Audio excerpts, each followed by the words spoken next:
هل تريد أن تبيع أو تشتري منزل، سيارة، هواتف نقالة، أجهزة كهربائية، أي شيء مجانا؟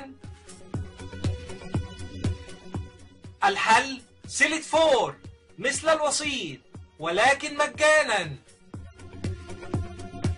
اليوم أيضا النائب العام أحال كل المسؤولين عن الفيلم المسيء للرسول صلى الله عليه وسلم للمحكمة، والحقيقة محكمة جنايات القاهرة. هي القضية طبعا أن معظم المتهمين أو كلهم ليسوا موجودين في مصر. أحال كل من موريس صادق.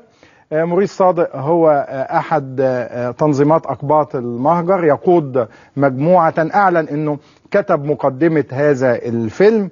ومرقس عزيز خليل الحقيقة هو كان من الشخصيات الدينية الموجودة في مصر، ثم سافر فجأة للولايات المتحدة الأمريكية. ما اعرفش هل تأكد النائب العام أنه متهم في الفيلم المسيء للرسول؟ بالتأكيد طالما أنه أحاله. بالإضافة لفكري عبد المسيح ونبيل أديب بسادة وإيليا باسيلي اللي هو نيكولا باسيلي.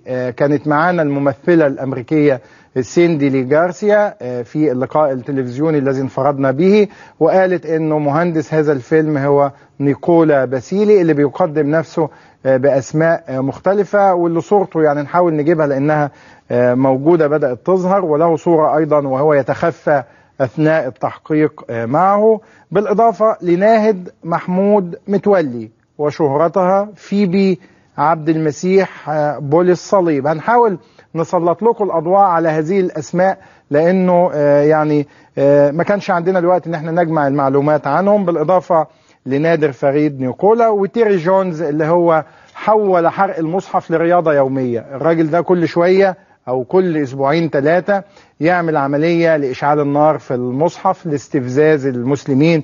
تم إحالتهم جميعا لمحكمة الجنايات.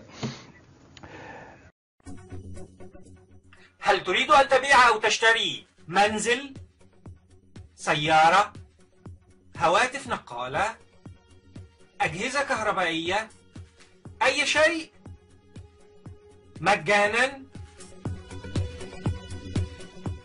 الحل سيلت فور مثل الوسيط ولكن مجانا.